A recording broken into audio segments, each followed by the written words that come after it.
Bien-aimé, on va encore dire merci à mon père spirituel, le docteur Stevie. C'est une grâce déjà qui me permet d'être sur cet autel. Je connais déjà, pour monter sur cet autel, c'est pas donné à tout le monde. Et c'est aussi une confiance qu'il me fait. Donc, je veux sincèrement qu'on lui dise merci, encore une fois, parce que c'est pas donné. Alors, merci Seigneur, merci Père pour ton serviteur, merci Père, parce que tu nous as donné un bon Père spirituel. Tu nous as donné un Père spirituel qui veut qu'on aille plus loin, qui veut qu'on progresse. Tu nous as donné un Père spirituel qui nous aime véritablement, qui nous challenge. Et c'est pas donné à tout le monde d'avoir un Père spirituel. Et donc, je te remercie pour cela encore. Merci pour sa vie. Remplis-le et utilise-le encore puissamment. Amen. Nous allons encore dire, je veux dire merci encore au Saint-Esprit, parce que sans le Saint-Esprit, c'est l'aide merveilleuse. C'est l'aide vraiment. Il n'y a pas meilleure aide au quotidien. Il n'y a pas meilleur ami que le Saint-Esprit. Et sans le Saint-Esprit, l'Église serait morte. Et sans le Saint-Esprit, nous ne pourrons rien accomplir.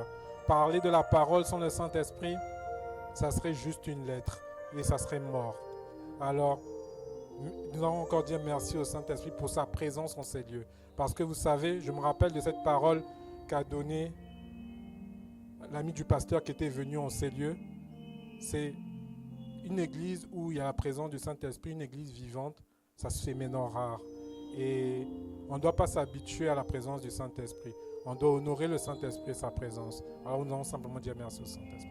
Saint-Esprit, merci pour ta présence, merci pour ton soutien, merci pour ta présence en ces lieux. Prends le total contrôle, Saint-Esprit. Oh Saint-Esprit, tu es le meilleur aide et tu es le meilleur allié. Alors Saint-Esprit, merci encore pour tout ce que tu fais dans les vies, dans ce ministère, dans le nom puissant de Jésus-Christ. Amen. Père, c'est une grâce que tu me fais d'être là. Mais je ne veux pas que ce soit ma chair qui parle. Saint-Esprit, prends le total contrôle de tout ce qui va être dit en ces lieux. Saint-Esprit, prends le total contrôle de ma pensée, de mon esprit, de tout mon corps. Que ce soit toi qui parles au travers de moi et touche les cœurs. Que ce soit toi qui parles, Saint-Esprit. Merci encore parce que tu es à mes côtés et tu es là en ce moment au nom puissant de Jésus-Christ. Amen. Bon, le thème est affiché, donc vous connaissez le thème. Donc, c'est la pêche miraculeuse. Le texte de base va se trouver dans Luc 5, versets 1 à 11. Donc nous allons nous lever. Je vais demander à Pasteur Michel de nous lire cela. Luc 5, versets 1 à 11.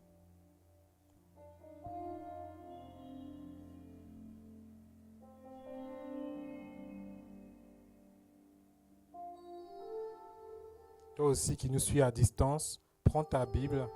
Nous sommes à l'étude biblique. Donc, dispose ton cœur, prends ta Bible et tu vas lire au même moment que nous.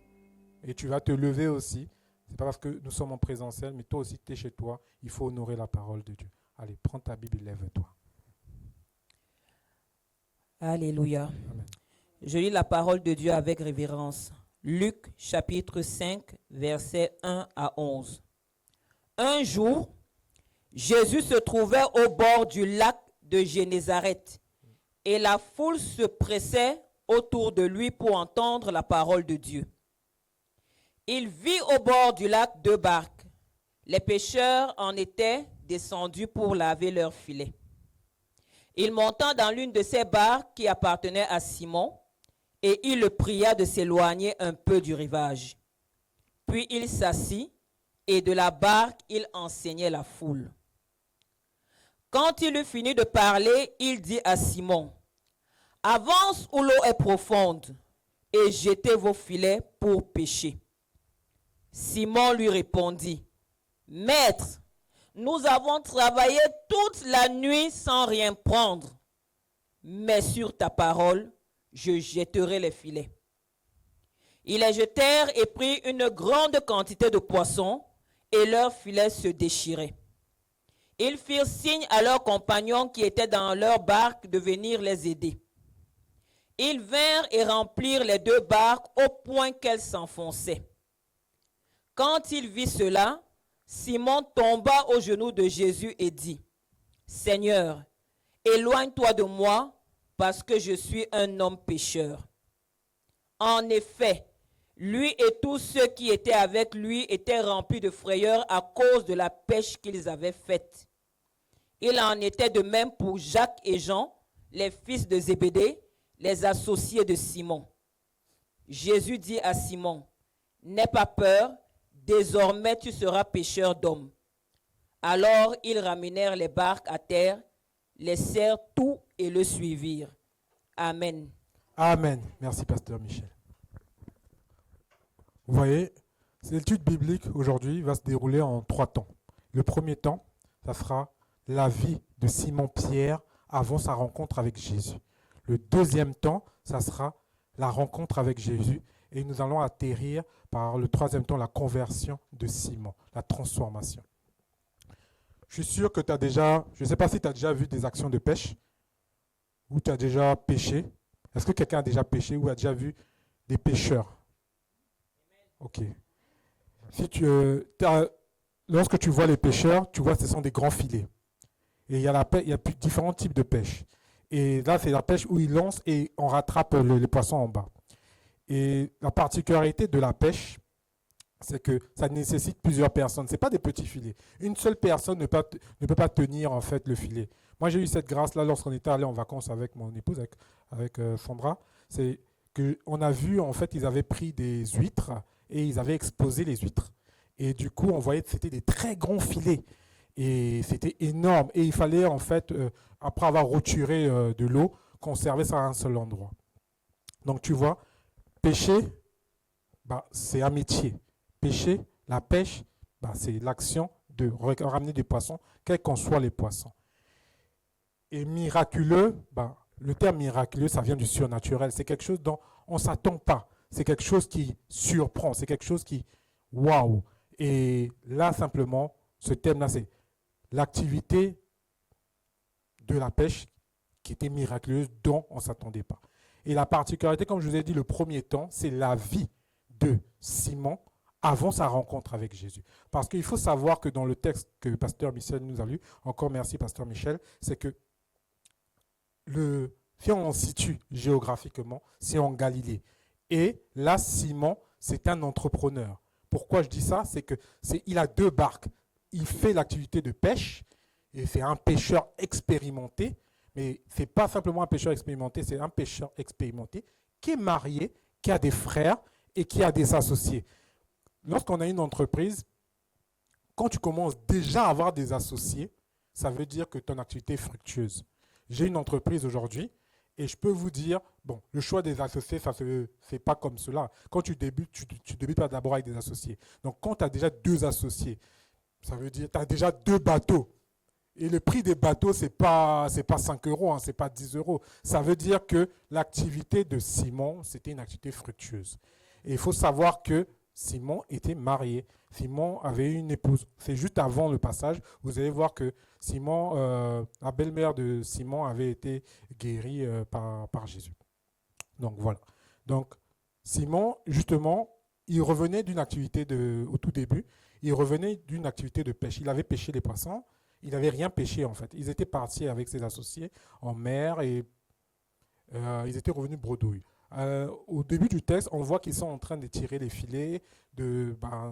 C'est sûr qu'il était triste. Imaginez-vous que tu travailles de n'importe quelle activité, en fait. Que ce soit un entrepreneur, tu as une entreprise. Aujourd'hui, tu ramènes ton chiffre d'affaires est 0. Ils vivaient de la pêche. Donc, ils n'avaient rien ramené. Rien du tout. Et il avait une famille. Donc, il était vachement triste. Et il y avait eu 0 euros. Et du coup, dans cette première partie, ils étaient tristes. Et pour eux, c'était la fin de l'activité. En fait, ils étaient en train de terminer l'activité. Et c'est à ce moment-là précis que Jésus arrive. Et Jésus, il avait vu Simon-Pierre. Simon-Pierre, lui, dans son cœur, qu'est-ce qu'il attendait? Lui, il voulait cueillir des poissons. Parce qu'il vivait de cette activité. C'était son besoin. Son besoin initial, c'était vraiment. Et Simon, c'était simplement quelqu'un qui vivait de la pêche, un pêcheur, un entrepreneur. C'était pas un enfant de Dieu, c'était simplement qu'il avait besoin de vivre de la pêche. Et Et voilà, et il n'avait rien trouvé, il était triste, il était frustré. J'imagine qu'il était frustré. Le texte ne le dit pas, mais que tu fais une activité, si elle ne marche pas, je suis sûr que la majeure partie de nous, qu'on soit entrepreneur ou qu'on soit salarié, si aujourd'hui tu n'as rien produit, tu n'as pas réussi à faire quelque chose, tu seras un peu triste quand même. Voilà. Et c'est à ce moment-là que Jésus arrive, et Jésus voit Simon. Jésus demande à Simon de lui donner sa barque. Et justement, Jésus, son besoin, c'était quoi? Le besoin de Jésus à ce moment-là, c'était de faire de Simon un disciple. Donc, ils avaient deux besoins contraires. Donc, vous voyez, dans la première partie, comme je vous disais, c'est que le premier besoin, c'était que Simon, lui, il voulait simplement gagner des poissons, faire que son entreprise soit fructueuse. C'était ça qu'il recherchait. Il voulait simplement cela. Et le besoin de Jésus, c'était, il avait déjà localisé Simon, il voulait faire de lui un disciple. Et c'est pour ça que Jésus, on peut croire que Jésus allait comme ça. Non, il n'allait pas comme ça. Il avait un objectif particulier à faire. Et Jésus, ce qu'il va faire, il va aller voir Simon et il va demander à Simon, Simon, donne-moi ta barque. Parce qu'il y avait la foule qui suivait Jésus. Et donc, Jésus voulait enseigner la foule. Et donc, imaginez la barque pour enseigner. Aujourd'hui, par exemple, pour enseigner, bon, je suis sur l'autel. C'est la chair. Et là, cette fois-ci, Simon, le bateau, la barque, devient la chair. Donc, c'est sur la barque que Jésus va enseigner, en fait. Et ça montre vraiment comment Christ s'adapte à n'importe quelle situation. Ça nous enseigne aussi, nous, si demain, aujourd'hui, tu te retrouves en train de parler, tu te retrouves dans un village, il faudra t'adapter, en fait. Il faudra, même si tu n'as pas le confort, on doit s'adapter en toute situation lorsqu'on doit annoncer l'évangile. Ça montre encore qu'il faut s'adapter, quelle qu'en soit la situation. Si demain, tu n'as pas une chaire comme cela, ça fait une petite table, bah, tu prends la petite table. S'il n'y a pas de table, il y a une chaise, tu mets la chaise. Voilà. Et ça montre encore que Jésus vraiment s'adaptait, quelle qu'en soit la situation. Donc Jésus prend la barque, il se met dans la barque, il demande à Simon. En plus, Jésus est vraiment audacieux. Parce que Simon, imaginez-vous, tu finis ton activité, quelqu'un vient te dire, donne-moi, tu vas encore rester longtemps. Et je suis sûr que Jésus n'est pas resté 30 minutes, genre 15 minutes pour prêcher. C'est sûr que ça fait 1 heure, 2 heures, voire même plus, voire 3 heures. Il y avait énormément de foule. Donc il prend la barque, Simon lui laisse la barque. Vous savez pourquoi Simon lui laisse la barque? Simon lui laisse la barque simplement parce que Simon, il savait qu'il savait pas, il connaissait Jésus dans le style de c'est un rabbi. C'est un docteur, en fait. Mais il n'avait pas véritablement de rencontre. C'est comme, par exemple, aujourd'hui, tu vois le col clergé, tu vois un pasteur, il a le col clergé, tu vois le pasteur. Mais il n'avait pas de relation particulière avec Christ. Mais il savait. Et en ce temps-là, on respectait, on honorait les autorités. Et ça nous enseigne aussi, c'est que nous, parfois, dans l'Église, on se retrouve dans l'Église, on n'honore pas les autorités. On doit honorer les autorités. Là, ça montre, Simon n'avait pas de relation avec Christ, mais il a honoré, il a donné son bien, il a donné sa barque parce qu'il savait que ça, c'est pas n'importe qui, c'est Jésus. C'est vrai qu'il avait vu Jésus faire, c'est-à-dire guérir sa belle-mère, mais il savait que c'était un rabbi, c'était un maître. Vous allez voir dans le passage par la suite, il va dire maître. Donc, c'est pour ça qu'il a aussi donné la barque, parce qu'il l'honorait en fait. Mais ce n'était pas plus que ça, hein. Il ne le connaissait pas tant que ça. Donc, il lui donne la barque et Jésus commence à prêcher. Il prêche, il enseigne. Il enseigne. Je ne sais pas il était quelle heure dans le texte. Je ne sais pas s'il était 1 heure, je ne sais pas s'il était 17h, 18h. Mais en tout cas, la foule était en train d'écouter la parole. Mais la particularité dans le texte, c'est que on dit que Jésus enseignait la foule. Mais on ne parle pas de Simon. Or, Simon se retrouve dans la barque. Donc, Jésus enseignait la foule et Simon. Donc, Simon écoutait la parole de Dieu. C'est la première rencontre que Simon a fait avec Jésus, au final, c'est avec la parole. C'est avec la parole qu'il a fait la rencontre.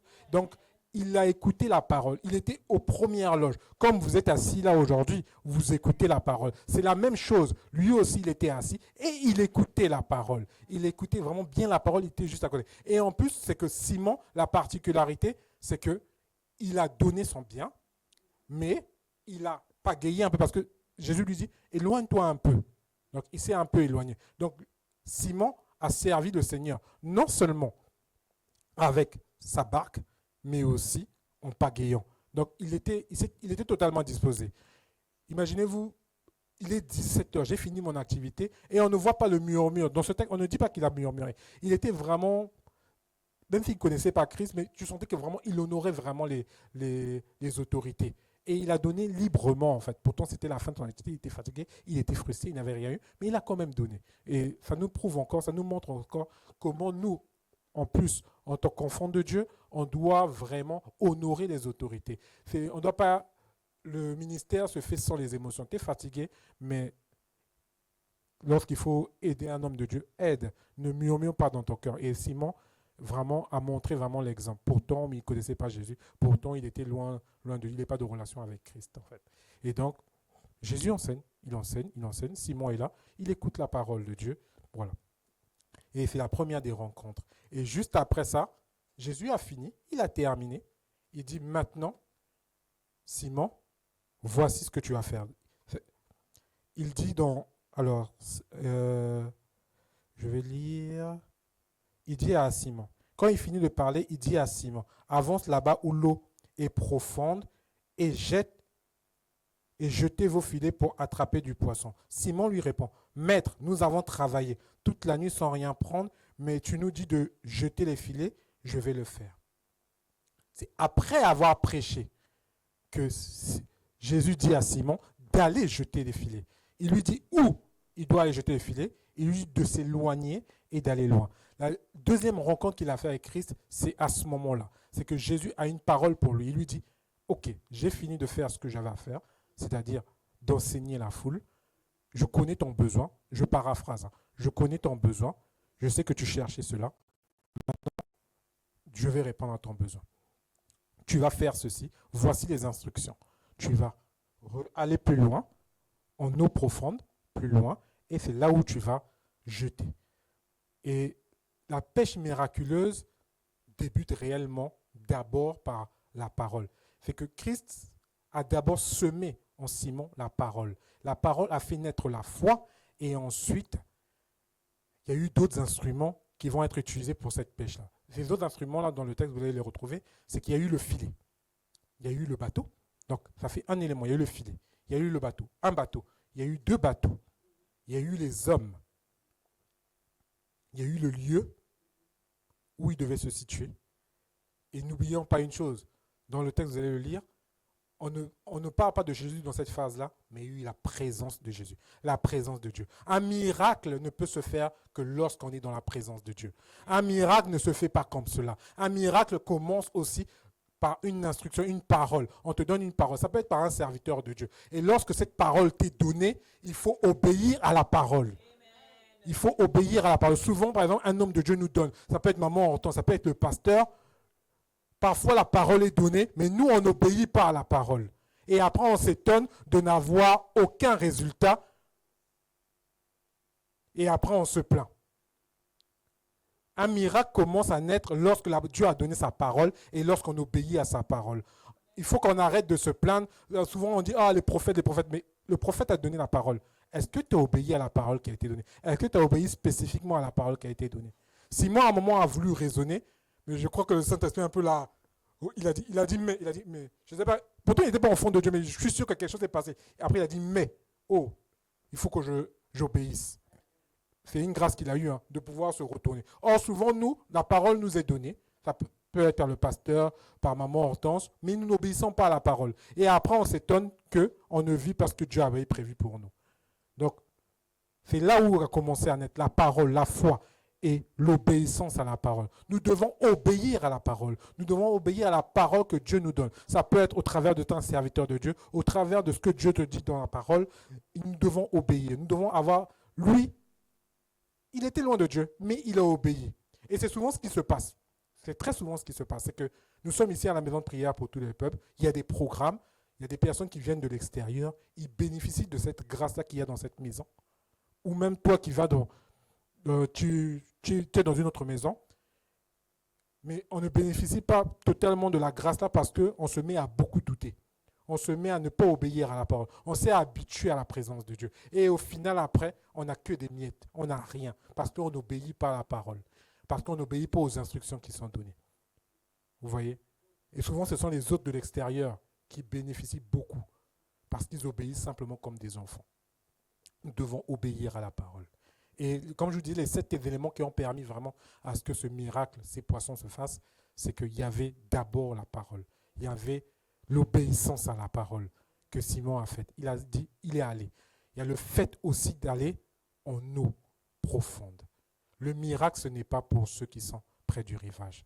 Près du rivage, c'est des personnes qui viennent. Tu viens aujourd'hui à l'église, tu viens peut-être une fois tous les mois, alors qu'il y a les programmes de la semaine, et tu t'attends à un miracle de Dieu. De qui se moque-t-on? On ne peut pas se moquer de Dieu. Tu veux voir Dieu agir dans ta vie, il faut être sérieux. L'eau profonde, c'est la profondeur. Il est allé en eau profonde. Il est allé dans la profondeur. La profondeur dans sa relation avec Dieu. Il est allé plus loin, en fait. Il a obéi à Dieu. Donc, nous devons aussi obéir. Nous voulons voir Dieu agir dans nos vies. Il faut être sérieux avec Dieu, simplement. Il faut aller dans la profondeur de l'écoute, dans la profondeur de la parole de Dieu. Et c'est ce que Simon a fait. Et je vous rappelle, Simon n'avait rien à voir avec Dieu. Il était loin de Dieu. C'est ça qui fait un peu... c'est un peu surprenant, en fait. Et nous devons agir pareil. C'est que la parole, l'obéissance à la parole, l'obéissance aux instructions de Dieu, et nous devons aussi agir. Parce que très souvent, nous, en tant qu'enfants de Dieu, nous obéissons, nous oublions l'action. La foi nécessite l'action. Il y a un acte à poser. Il a posé l'acte. L'acte était de jeter le filet. L'acte était d'aller en eau profonde. Il a vraiment suivi les instructions. Il a posé l'acte, aller en eau profonde et jeter. Et n'oublions pas, qui dit, les pêcheurs le savent, c'est que quand tu vas en eau profonde, il y a des vents, il y a des tempêtes, il y a tout ce qui se passe. Et tu n'es pas à l'abri, c'est très dangereux en fait. Donc il y a un risque qu'il a pris d'aller en eau profonde. Et pourtant, il avait passé toute une nuit. Il n'avait rien pêché. Il devait encore refaire le même exercice et aller en profondeur pour jeter. Donc, il y a eu vraiment l'acte de foi de dire, OK, il y a le risque, je prends le risque, qu'est-ce que j'ai à perdre? Je jette le filet. Donc, nous oublions souvent ça, c'est que on ne pose pas l'acte, on ne pose pas les actes qui sont nécessaires pour que le miracle se fasse. Et après, on s'étonne de ne rien voir. Nous devons poser des actes de foi. Il a posé un acte de foi. Souvent, maman entend, par exemple, on s'habitue tellement aux paroles. Il le dirait de mardi, elle va dire, voici l'acte prophétique, posez l'acte prophétique. Et toi, tu es chez toi, tu ne poses pas. Maman, toi, n'a pas tous les yeux, elle n'a pas les 10 000 yeux. Et toi, tu restes là assis. Et après, tu t'étonnes, ah, mais j'ai rien vu. Bah, tu n'as rien vu, pourquoi? Soit tu n'as pas posé l'acte prophétique, et après, tu es bredouille. Bah, tu n'as que tes yeux pour pleurer, c'est ta faute, c'est notre faute. Souvent, Dieu veut nous faire du bien, mais nous n'obéissons pas. Souvent, Dieu veut nous faire du bien, mais nous ne posons pas les actes. Souvent, en tant qu'enfant de Dieu, on est paresseux. On ne pose pas l'acte. Et lui, il a posé l'acte. Ça vraiment, même, ça enseigne. Quelqu'un qui était loin de Dieu, il a posé l'acte. Il a jeté le filet. Et après, on s'étonne. Il a posé véritablement l'acte de foi. Il ne s'est pas posé 10 000 questions. Il faut qu'on arrête de se poser des questions. Il faut qu'on arrête de raisonner. Il faut qu'on devienne des enfants. Il y a une particularité que j'apprécie particulièrement chez mon père spirituel, le pasteur. Le pasteur, quand Dieu lui dit quelque chose, qu'importe, il obéit. C'est vraiment, il a une particularité. C'est vraiment un truc de... C'est vraiment fou en fait. Désolé de prendre cet exemple-là, mais c'est vrai. C'est qu'il agit véritablement comme un enfant. Et j'ai vu plusieurs hommes de Dieu passer ici, même le général, quand il te parle, c'est pourtant quelqu'un d'une stature, le général John Odem connaît, je précise, c'est pourtant d'une stature élevée, mais cet homme a toujours marqué, parce que même quand il te parle, tu sens que vis-à-vis de Dieu, c'est un enfant, c'est-à-dire qu'il se rabaisse. Et ça montre la grandeur, c'est ce que mon père me disait la dernière fois, c'est que la grandeur d'un homme se montre par l'humilité, et vis-à-vis de Dieu. Et ils ont cette particularité-là. Je vous assure, hein, lui, s'il faut poser des actes, il pose des actes. La fois, on se dit, mais il fait ça comment en fait? Il ne se pose aucune question. S'il faut trouver 10 000 euros aujourd'hui, il va se battre de trouver 10 000 euros. Il va aller piocher je ne sais pas où. Parfois, je dis, mais mince, c'est quoi l'acte? Sa foi est comment en fait? Donc, sa foi est comment? Et même à mon tour, c'est comme ça. S'il faut poser des actes, ils vont poser des actes. Ils vont penser à après la conséquence de l'acte, mais ils vont d'abord poser l'acte. Et nous devons être comme ça dans cette maison. C'est-à-dire, quand Dieu nous dit quelque chose, poser des actes de foi. C'est nécessaire parce qu'on veut voir nos vies changer, mais on pose très rarement les actes. Il faut qu'on se dise la vérité. Il faut vraiment qu'on se dise la vérité. On pose très rarement les actes. Dieu nous dit quelque chose, tu ne poses pas l'acte. Et après, on s'attend à voir des gros miracles. Non, pose l'acte et après, Dieu va faire sa chose. Nous avons notre part à faire. Dans le miracle, Dieu a sa part, nous avons notre part. Et chacun doit respecter en fait ce contrat-là. Il a sa part, nous avons notre part. Nous devons faire les choses. Si les choses ne sont pas faites, rien ne sera fait. Et c'est ce que a fait Simon. Et je reprécise encore, Simon n'était pas un enfant de Dieu. Simon était loin de Dieu. Et il a posé l'acte de foi. Et nous devrions être comme des hommes. Souvent, on est dans la maison de Dieu. On commence à se comporter un peu comme des classiques. Je m'explique. Les classiques, en fait, vous savez, en Afrique, au Congo, au Gabon, c'est des personnes qui sont restées longtemps sur les bancs. Ils sont redoublés. Et ils deviennent vraiment des personnes, je veux dire, tu peux leur parler, ils ont tout retenu. Et du coup, ils ne font plus rien. Ils ne font plus rien. En fait, en tant qu'enfant de Dieu, on est même devenus comme des classiques. C'est-à-dire que la parole ne nous touche même plus. La parole vient, la parole frotte et part. Et on est devenu... Et on est devenu comme ça. En tant qu'enfant de Dieu, tu vois, il y a quelqu'un qui te dit, tu sais, moi je suis depuis l'église, j'ai connu Dieu il y a 15 ans. Parfois j'ai vu des personnes comme ça. Il me dit, mais tu sais, j'ai donné ma vie à Christ il y a 8 ans. Parfois j'ai écouté ce mot, je dis, tu as donné ta vie à 8 ans, mais bon. Après, même si j'étais nouveau dans la foi, je n'ai pas voulu parler, mais dans mon cœur, il me disait ça. Et après, je dis, mais ça, ta vie... excuse-moi, ta vie ne donne rien, quoi. Et tu lui dis, tu as donné 8 ans, c'est pour me dire quoi. Et en fait, il voulait juste me dire, il vient pas au programme, il a donné ça 8 ans, mais sa vie ne donnait pas. Et alors que lui, il ne voit pas que ça fait 8 ans qu'il est là, il est classique, il est devenu imperturbable dans la présence de Dieu, en fait. Et au point où, il reste comme ça. Non, mais il faut qu'on arrête de devenir des classiques dans la maison de Dieu. Il faut qu'on redevienne des enfants dans la maison de Dieu. Il faut qu'on devienne enseignables. Il faut qu'on devienne enseignable vis-à-vis de Dieu. Il faut qu'on fasse vis-à-vis de nos pasteurs. On a cette grâce d'avoir des pasteurs qui nous expliquent la parole, mais à cette époque-là, Simon n'avait pas d'enseignant. Simon était simplement un enfant. Simon n'avait rien. Simon n'avait pas la parole. Il ne connaissait pas. Franchement, il s'est juste dit, bon, de toutes les manières, j'ai rien à perdre. Franchement, j'ai pas eu de poisson, j'ai rien eu. Alors si, franchement, qu'est-ce que je vais faire? Franchement, ok, Seigneur, dis ce mot, hein, c'est bon, je vais juste faire. Je pense qu'il a réagi juste comme ça, en fait. Mais nous, on dit, oh, franchement, le pasteur n'a qu'à parler, franchement, ça passe. Le pasteur va parler, oh, il y a un programme qui arrive dimanche prochain, je suis sûr, beaucoup se disent, ça. Oh, c'est encore un programme parmi 10 millions de programmes. Oh, je ne vais rien gagner à ce programme. Ok. Le problème, c'est que le train va passer, ta grâce va passer. Après, demain, quand tes frères vont être bénis dans la maison, tu seras jaloux. Franchement, tu seras jaloux et après tu seras aigri et tu vas avoir la couleur noire, ça sera sombre. Et tu vas dire la maison de prière pour tous les peuples ne t'a rien fait, ne t'a rien donné. Désolé, ce jour-là, si moi j'entends ça et que tu étais avec moi, je prenais mon courage, je te dis, mon frère, quand il y avait des programmes, nous étions là. Je dormais ici, donc tu vas caler ton macabo et je vais rigoler. Hein. Désolé, je vais rigoler. Je n'aurai pas de compassion. Parce que la compassion, c'est quand nous, avec mes frères qui sont ici, qui font les programmes et qui sont avec moi, qui perdurent, qui endurent. Ce jour-là, il ne faudra pas se plaindre. Si je vois dans les réseaux sociaux que tu es de la maison prière, tu te plains, je vais te dire, mon frère, quand il fallait être là pour suivre les programmes, pour écouter, tu n'étais pas là. Tu ne servais rien. Tu ne servais à rien. Tu ne faisais rien. Désolé-moi de dire, c'est que parfois on vient aussi dans la maison de Dieu, on ne sert à rien. Et après, on s'attend à ce que Dieu nous bénisse. On ne sert à rien. Non, on est comme une statue qu'on met un peu dans le couloir. Et du coup, on sert seulement de beauté, en fait, dans le couloir. Non, il faut qu'on arrête ça. Il faut qu'on arrête ça. On vient dans une maison et on dit que c'est notre maison. Honnêtement, quand c'est ma maison, je fais les travaux. Quand c'est ma maison, je nettoie. Quand c'est notre maison, je nettoie. Donc, si tu n'es pas capable de faire quelque chose dans la maison de Dieu, dans cette maison, ce n'est pas ta maison. Si tu n'es pas capable de prendre le balai, ce n'est pas ta maison. Dieu n'a même pas besoin de descendre du ciel. Il n'a même pas besoin de lire la parole pour ça. Non, mais c'est vrai. Aujourd'hui, ta maison, tu es capable de balayer. Si tu vois, il y a les trucs, tu balayes. C'est ta maison. Donc, quand quelqu'un va me dire, c'est ma maison, moi, je vais dire, je ne t'ai jamais vu emmener la bouteille d'eau.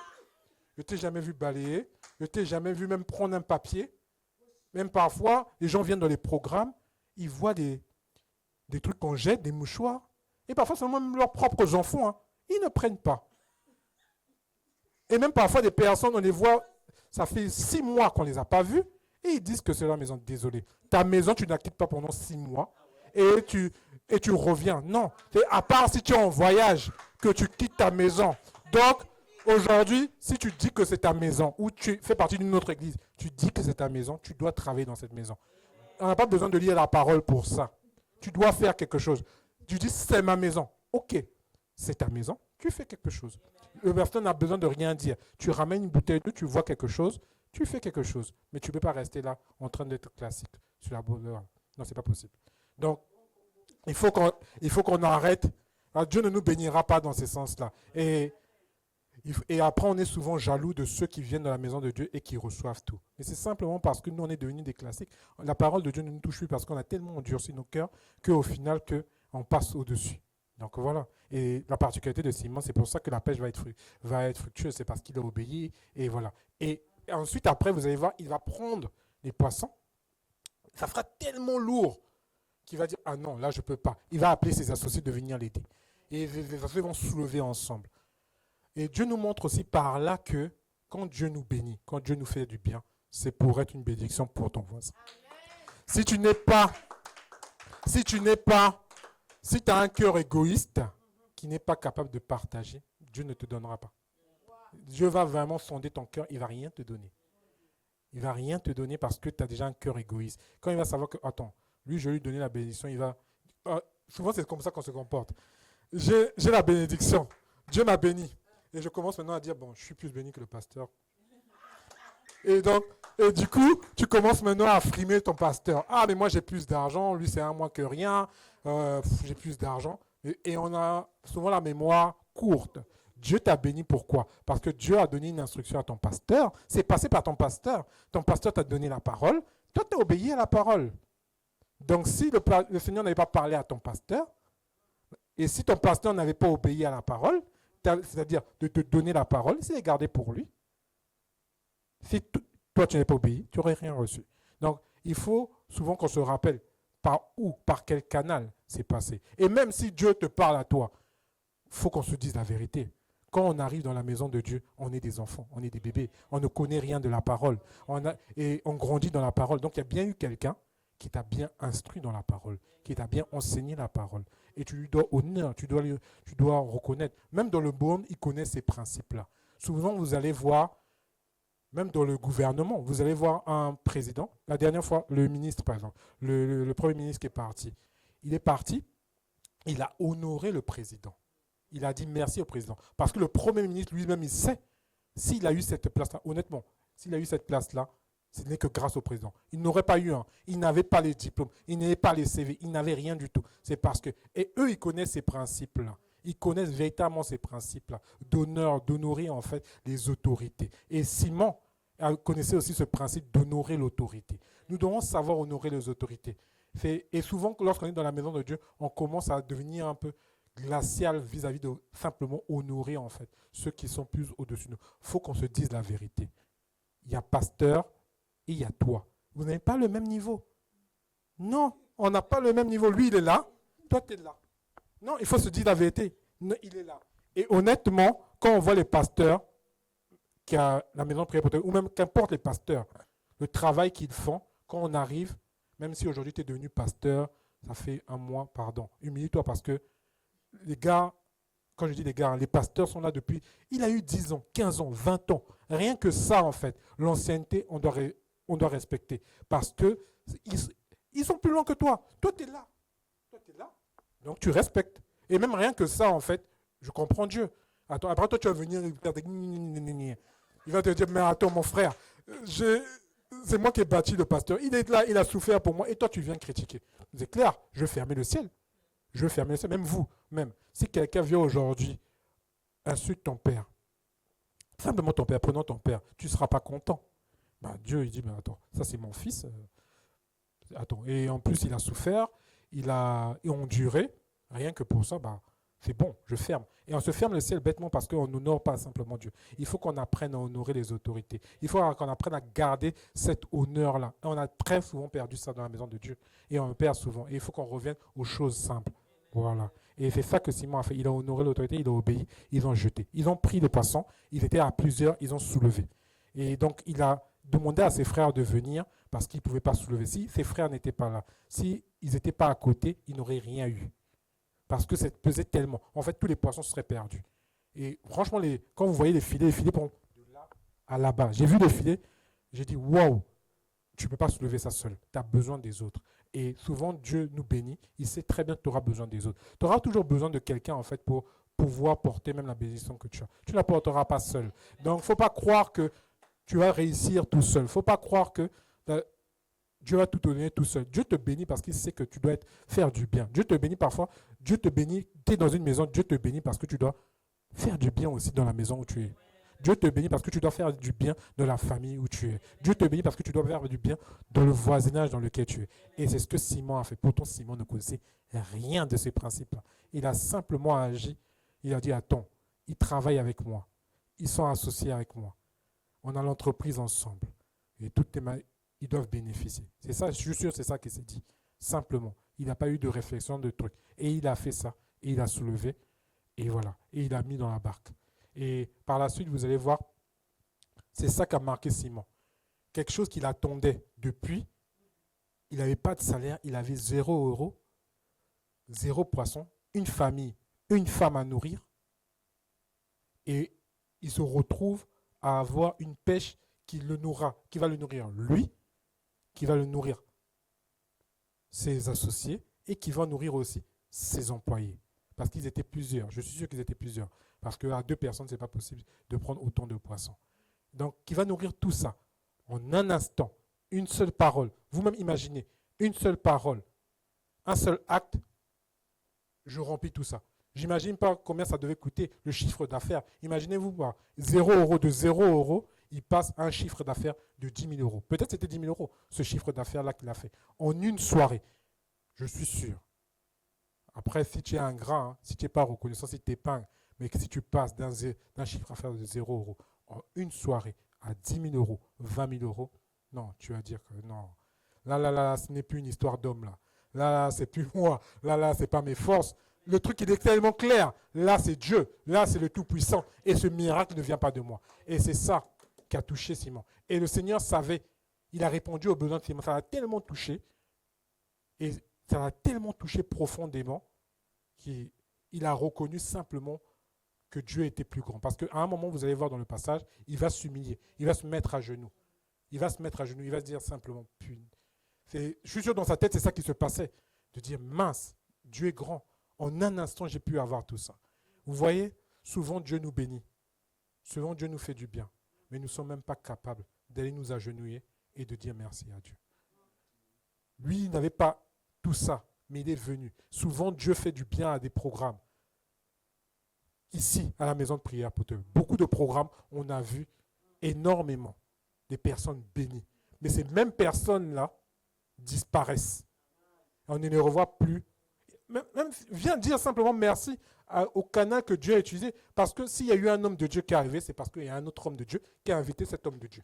Donc c'est passé par un homme de Dieu qui a invité un homme de Dieu et l'homme de Dieu, et tu t'es retrouvé ici. Donc si tu as eu une guérison, viens simplement dire merci à l'homme de Dieu. Ça coûte quoi? Tu viens, tu lui dis merci. Or, nous ne faisons pas ça. Et après, c'est les mêmes personnes. Ils se retrouvent attaqués par des 10 000 démons qui se retrouvent dans les programmes ici, alors qu'on ne les a pas vus. Et ils font programme, pas programme, pas programme, pas programme. Et après, on s'étonne. Tu dis, ah, mais Dieu ne fait rien. Dieu ne fait rien. Attends, tu n'es même pas capable d'honorer en fait la personne. Et tu penses que Dieu va encore faire. Dieu va fermer les vannes. Il va fermer le robinet. Il va dire, mais attends, tu te fous de la gueule de qui? Tu ne fais rien et tu veux que je te donne quelque chose? Ben non, j'arrête, c'est bon, reste là-bas. Tu n'es même pas capable de venir honorer. Tu auras beau revenir dans les programmes, il va rien faire. L'homme de Dieu qui a invité cet homme de Dieu, c'est parce que c'est passé par un canal. Donc tu dois dire merci à cet homme de Dieu-là. Et tu dois honorer. Et en plus, on ne s'assoit jamais. Tu vas de maison.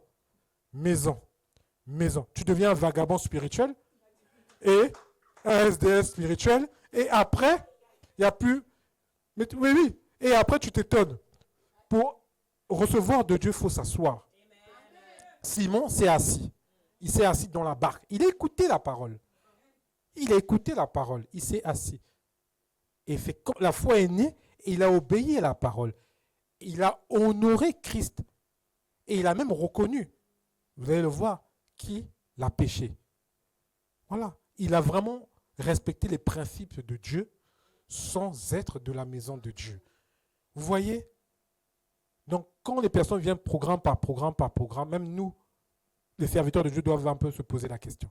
Je t'ai vu un programme. Je te revois un deuxième programme. Je te revois un troisième programme. Je te revois un quatrième programme. Non, il y a un problème. Là, ce n'est pas le problème. Ce n'est pas le problème des pasteurs. C'est le problème parce que tu es vagabond spirituel et tu vas de maison à maison et tu n'honores pas Dieu. Il faut s'asseoir et écouter la parole de Dieu. Il faut s'asseoir dans une maison et écouter la parole de Dieu. Il faut aller en profondeur. Il faut s'asseoir là où Dieu t'a dit d'aller. Parce que dans le miracle, il y a eu un lieu. Il y a eu un lieu pour le miracle. C'était en profondeur. Donc il y a eu un lieu, il y a eu la présence de Dieu. Donc il faut s'asseoir, premièrement, dans une maison. Il faut s'asseoir, une maison que Dieu t'aura dit.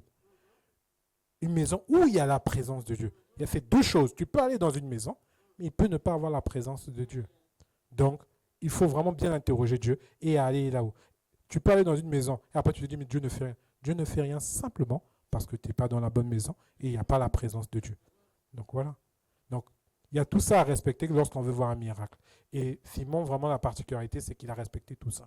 Et après, c'est la troisième phase, comme je vous disais, c'était la transformation. La transformation a commencé lorsque Simon, justement, il a reconnu le Saint-Esprit qui convainc du péché. Cette action d'avoir fait de dire, Seigneur, éloigne-toi de moi, j'ai péché, le Saint-Esprit a agi. Vraiment, il a été touché, en fait. Simon a été touché. Le miracle l'a tellement bouleversé. Il a honoré Christ. Il a reconnu son péché. Il a fait ces deux actes. Et après, Christ va lui dire, fais un peu genre, t'inquiète pas. Il n'a pas dit, il n'y a pas le mot pardon, mais il a juste dit, t'inquiète pas. Je vais faire de toi, voilà, un pécheur d'homme. En gros, pour Christ, c'est bon. Simplement ce principe-là, simplement le fait d'être venu s'honorer devant Christ, simplement le fait d'avoir reconnu son péché, c'est bon. T'inquiète pas. Je suis passé à autre chose, ton péché est pardonné. Il n'a pas dit de ces mots, mais ces deux gestes-là ont simplement fait qu'il a été pardonné. Vous voyez, c'est que lorsque on vit souvent les mêmes choses, on ne vit pas les mêmes choses, mais on n'est pas capable de pouvoir accepter aussi nos fautes, on n'est pas capable de tourner le faute, parce que la repentance, les chrétiens, nous avons aussi un problème avec la repentance. Là, oui, lorsqu'on parle de repentance à quelqu'un, il va avoir du mal. La repentance, c'est tu as péché, tu tournes le dos. Ça veut dire toi-même, tu dois déjà tourner le dos, avoir cette envie de ok, j'ai péché, je reconnais ma faute et vouloir envie de s'en sortir. Mais souvent, on est tellement habitué dans le péché que maintenant, ça devient ta façon de manger en fait.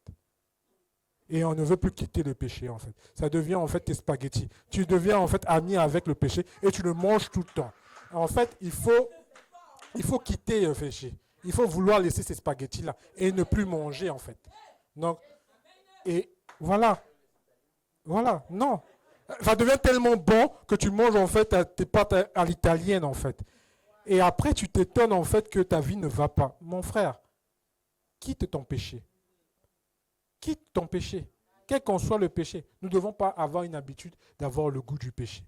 Franchement, Simon, il n'avait rien de la Bible. Rien de nous aujourd'hui, nous avons les enseignements.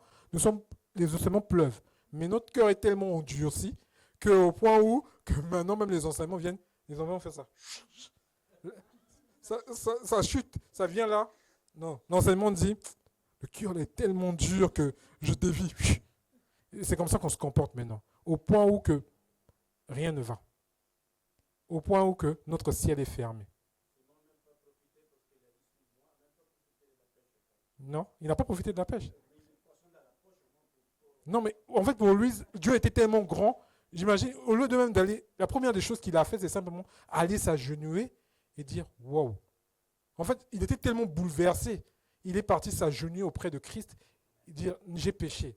le Saint-Esprit a touché son cœur, il n'a pas résisté. Il a dit, j'ai péché. Et là, le Seigneur lui dit, je vais te faire de toi un pécheur d'homme. Vous voyez, souvent, Dieu ne nous dit pas quelle est notre destinée parce qu'il y a un péché qui bloque. On n'arrive pas à entendre la voix de Dieu. Et ça bloque, ça bloque. Souvent, on ne rentre pas dans notre destinée à cause d'un péché. Souvent, on n'entend pas la voix de Dieu par rapport à ce qu'on doit faire dans notre destinée parce qu'il y a un péché qui bloque. Il ne faut pas faire ami-ami avec le péché. Il ne faut pas être un mangeur de spaghettis. Il ne faut pas être un mangeur de spaghettis à l'italienne du péché. Non, le péché doit quitter notre assiette. Et on doit laisser le péché. Et souvent, tu te dis, mais je stagne, je stagne, je stagne, je stagne. Qu'est-ce qui se passe? Le péché est passé par là. Tu stagnes pourquoi? Il y a un péché. Tu connais parfois le péché et tu ne veux pas t'en débarrasser. Et tu ne rentres pas dans ta destinée, tu fais simplement rends. Et là, Jésus lui a dit, je vais faire de toi un pécheur d'hommes. Il lui dit, qu'est-ce qu'il va faire de lui? Qu'est-ce qu'il va faire de lui demain? Et c'est sûr que Simon a dit, imaginez-vous, tu pêches des poissons. Non. Là, on est dans ce temps-là. On lui dit, des petits poissons. Là, tu as pêché des hommes. Mais dans sa tête, il se dit, attends, homme, poisson. Le calcul est fait. Je choisis pécheur d'hommes. La destinée est plus grande. Moi, j'ai entre pêcher des poissons et gagner des hommes. Je préfère aller gagner des hommes. Et en plus, il dit que, attends, quelqu'un qui m'a donné un salaire de 10 000 euros, 20 000 euros, calcul, à peu près, en quelques minutes. Franchement, en quelques minutes, c'est même pas... Il a juste dit, va faire ceci. 20 000 euros. Non seulement ma famille mange, 1. Mes associés mangent, 2. Ceux qui travaillent avec moi mangent, 3. Le calcul est fait. Il est tellement grand. Mes yeux, je suis cet homme-là. Attends, j'ai confiance en lui. C'est ça qui s'est passé dans la tête de Simon. Parce qu'il a eu tout ça. Et en plus, c'est un monsieur qui ne rabâche pas la même... Il est compatissant. C'est-à-dire que, ok, je suis un pécheur, j'ai reconnu que j'ai péché, mais il ne reste pas dessus. Il me dit, voici la destinée pour toi. Je suis passé dessus. Voici la destinée, voici ce que tu vas faire. Donc, Simon a vu tous ces calculs-là. Il est dans sa tête. Il a dit, bah attends, je vais suivre Christ. Et c'est ce que Simon a fait. Simon a simplement dit, et vous allez voir dans le texte, il va abandonner son bateau, il va abandonner son poisson, et il va suivre Christ. Certes, il a été touché par le Saint-Esprit, mais il a pris une décision. Il a pris une décision de suivre Christ. Il a été certes transformé, mais il a quand même pris une décision de suivre. Parfois, Dieu nous parle. Parfois, Dieu nous dit, suis-moi. Parfois, Dieu nous dit, viens avec moi. Parfois, Dieu nous montre même les miracles. Parfois, Dieu fait beaucoup de choses dans nos vies, mais nous, on ne veut pas. Peut-être parce que parfois, tu trouves le miracle que Dieu a fait dans ta vie est petit. Mais il n'y a pas de petit miracle. Et après, on s'étonne. Tu te plains. L'Église n'a jamais rien fait pour toi. Dieu n'a jamais rien fait pour toi. Or, tu es dans la maison de Dieu, ça fait 20 ans. Mais c'est simplement, tu n'obéis jamais en fait. Et après, tu n'as que tes yeux pour pleurer.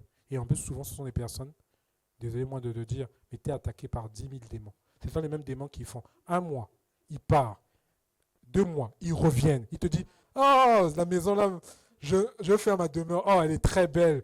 Donc, ok, je suis parti, mais Christ, en tout cas, merci, la porte est ouverte. Il voit la porte, il revient. Il revient 3, 4. Mais, et toi, tu continues dans ce système-là. Et tu continues de programme en programme et tu ne te fatigues pas. Et tu continues, vagabond spirituel. Tu vas d'église en église, tu ne te poses jamais. Et même, à un moment, ça doit t'essouffler. À un moment, tu dois te poser la question de dire, il y a quelque chose qui ne va pas dans ma vie. Je vais m'asseoir, je vais poser la question à Dieu et je vais prendre une décision. Parfois, le Seigneur dit dans sa parole, je toque à la porte. Il toque plusieurs fois, il toque. Mais toi, tu n'ouvres jamais la porte. Mais ta vie ne change pas. Tu veux que ta vie soit transformée? Il faut aussi accepter aussi que Dieu rentre dans ta vie. Mais la particularité, il a suivi, il a tout laissé. Il a tout laissé, tout. Parce qu'il savait que la chose la plus importante pour lui, Christ était tellement grand, Christ était tellement puissant, Christ allait répondre à tous ses besoins. Il n'avait pas besoin de s'inquiéter que je n'ai pas besoin du filet, je n'ai pas besoin du poisson, je n'ai pas besoin de ces biens matériels. Je vais suivre Christ parce que Christ va prendre soin de moi.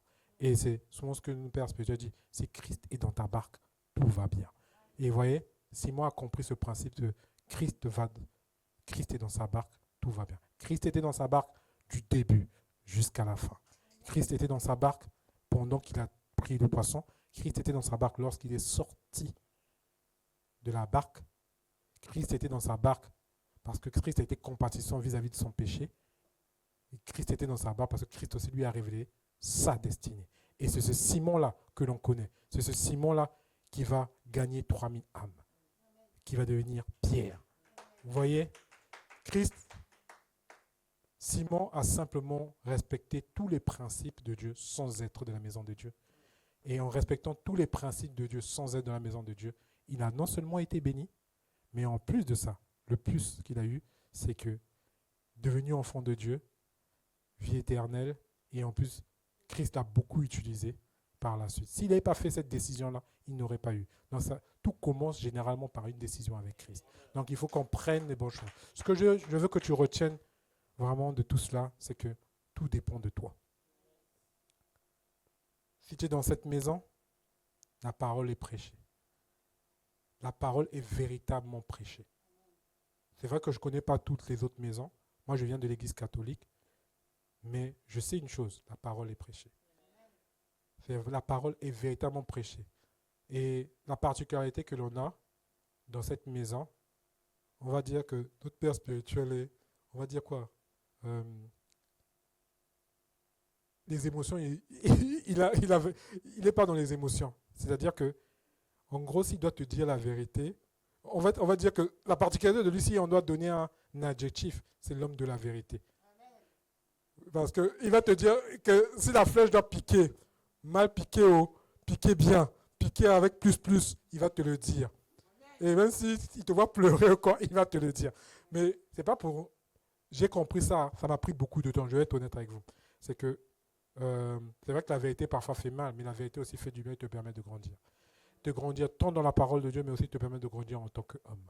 Donc, si tu es dans cette maison, la parole elle est prêchée, ou tu es dans une autre maison, qu'importe. C'est que les pasteurs font leur travail. Il faut qu'on arrête de jeter du discrédit sur les pasteurs parce qu'ils font leur travail. Ils souffrent même pour faire leur travail. Ils sont même injuriés. Après, ils savent que c'est le sac à porter, mais il faut aussi être vrai avec nous-mêmes. C'est que souvent, ils nous disent la parole, souvent ils nous disent la vérité, mais nous n'avons pas pris la décision de suivre Christ. Alors aujourd'hui, s'il y a une chose à faire, c'est suis Christ. Tout le matériel, tout ce dont tu as besoin te sera donné. Suis Christ, suis la volonté de Dieu, fais la volonté de Dieu. Tu connais ce que Dieu veut que tu fasses, fais-le, simplement. Obéis à la maison de Dieu, honore tes parents spirituels, honore ceux qui t'enseignent, obéis aux instructions que Dieu donne au travers d'eux, simplement. Et tout va bien, tout va aller. Parce qu'une chose est sûre, on a besoin de ces hommes-là parce que la parole de Dieu nous a expliqué aussi, Dieu passe par eux pour nous expliquer la parole de Dieu. Parfois, on peut être là en lit, même s'il y a le Saint-Esprit. Souvent, des gens vont dire, oh, mais quand on va évangéliser, oh, mais mon frère, moi, j'ai le Saint-Esprit. Hein. Donc, c'est bon, là, je n'ai pas besoin de venir dans ton église. Ok, tu n'as pas besoin de venir dans ton église, mais tu es chez toi. Désolé de me te dire, mais ta vie ne change pas. Tu es chez toi, ok, mais c'est quoi la différence que tu as entre un enfant de Dieu et un autre? C'est quoi entre un enfant du monde plutôt et un enfant de Dieu? Parfois, c'est quoi la différence? Je veux simplement dire qu'on doit honorer les hommes de Dieu. On doit maintenant véritablement apprendre à honorer, se soumettre. Parce que c'est ça aussi qui nous fait grandir. C'est ça qui nous fait passer à un autre stade. Donc, notre attitude doit changer dans la maison de Dieu. On doit apprendre à honorer, se soumettre, faire la volonté de Dieu et suivre la volonté de Dieu. Ça peut être difficile de suivre la volonté de Dieu, mais c'est la meilleure des volontés. Il sait ce qu'il y a de mieux pour nous. Donc, nous devrions simplement nous soumettre et suivre la volonté. Donc, nous allons nous lever, nous allons prier.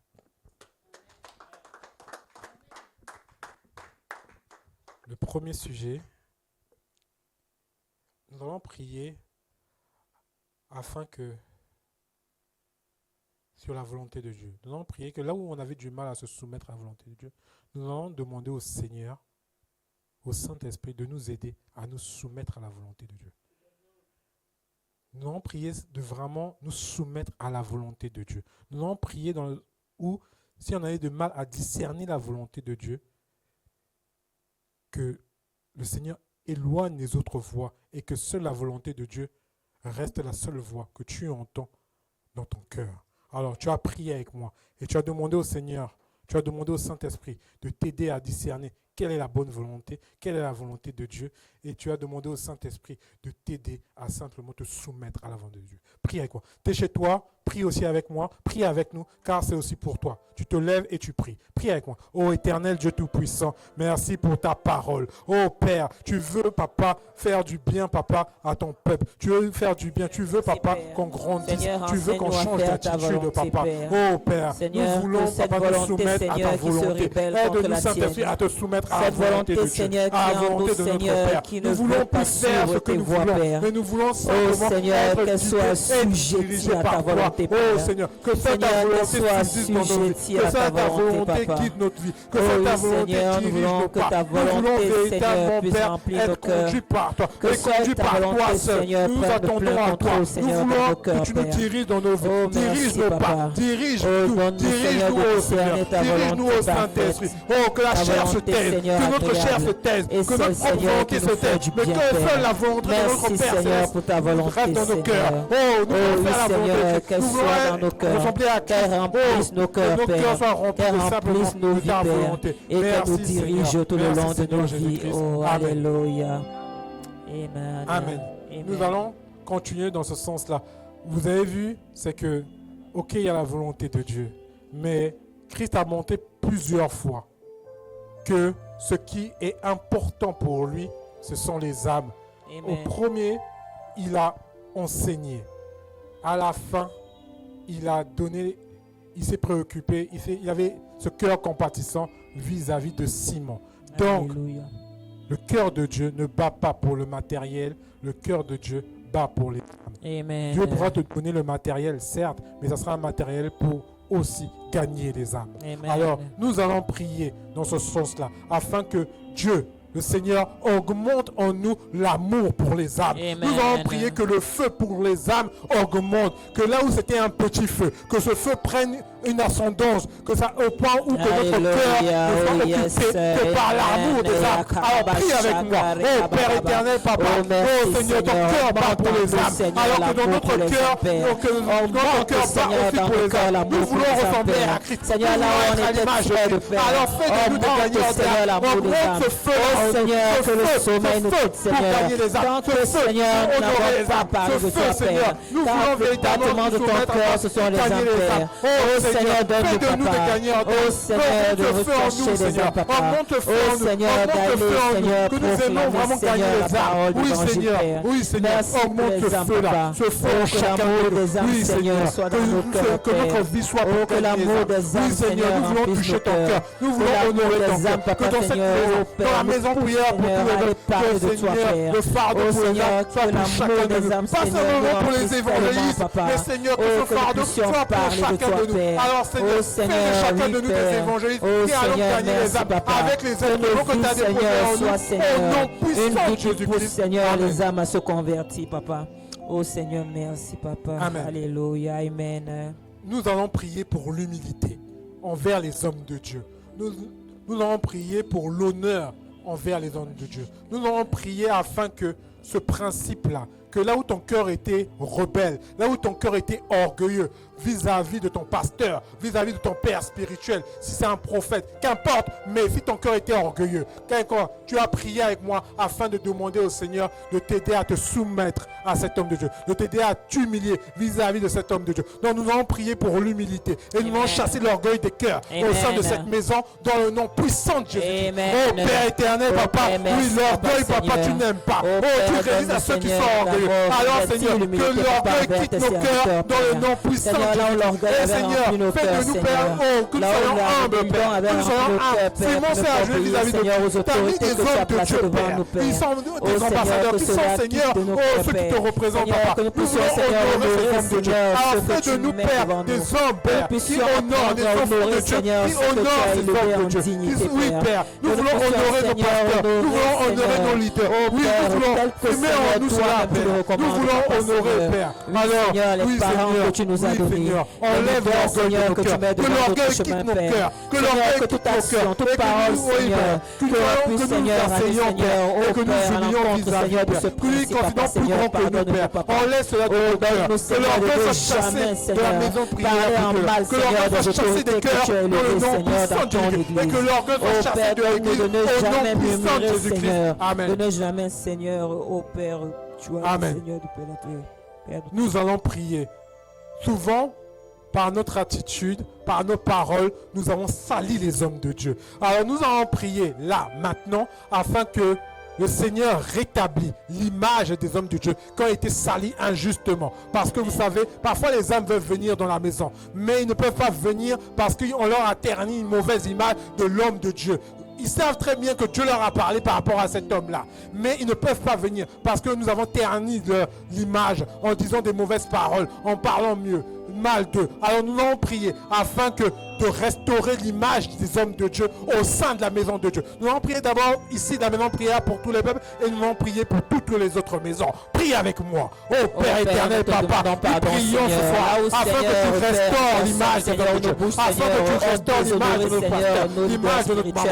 Oh Père éternel, Papa, oui Papa, là où ils ont été salis injustement, Père. Oh Seigneur, nous concentrons sur la foi. Enlève, Père, les mauvais grains qui ont donné une mauvaise image. Oui Père, restaure l'image de nos pères, restaure l'image de nos pères, restaure l'image de tous les pasteurs qui ont été salis, Père, au dehors, au nom puissant de Jésus-Christ. Oui Seigneur, merci encore, au nom puissant de Jésus-Christ. Amen. Alléluia, amen.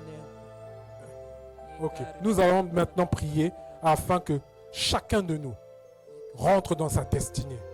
Nous allons prier. Si tu ne connaissais pas la destinée divine que Dieu avait pour toi, nous allons prier simplement que tu rentres dans ta destinée. Amen. Mais nous allons prier une fois que tu entends la parole de Dieu, que tu te soumettes aussi à ce que Dieu dit. Amen. Toi. Si Dieu dit que tu es un évangéliste, que tu fasses l'œuvre d'un évangéliste.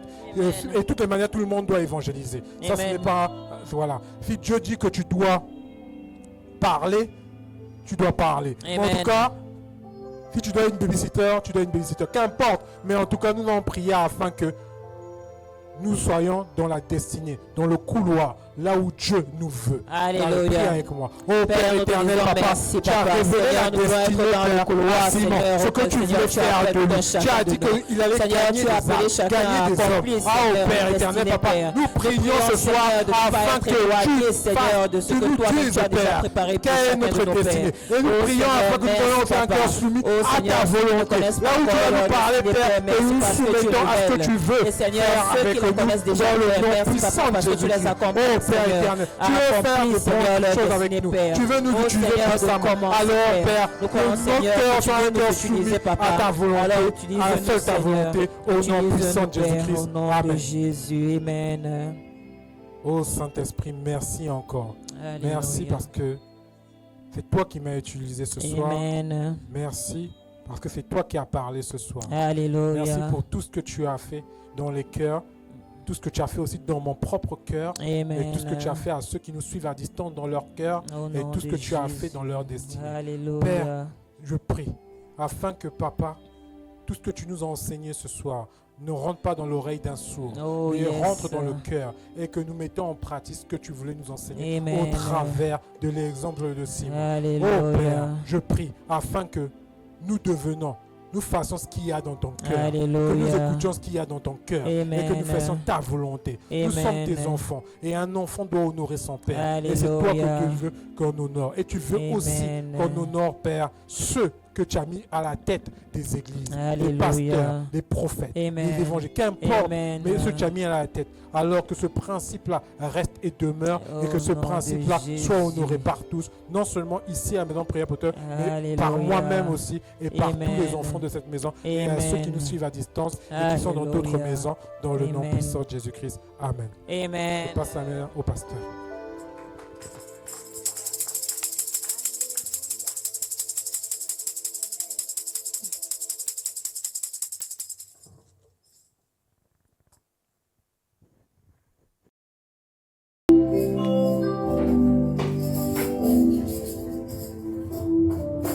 Alléluia. Est-ce qu'on peut encore acclamer le Seigneur? Est-ce qu'on peut acclamer le Seigneur? Amen. Je crois qu'on a été très bien loués ce soir. Nous saluons encore le Saint-Esprit parce qu'il est le maître du temps et des circonstances. Le Saint-Esprit est celui qui nous transmet véritablement la parole de Dieu telle qu'il voudrait que celle-ci soit véhiculée et transmise à son peuple. Alléluia. Disons, nous bénissons encore la vie de mon fils ce soir. Qui nous a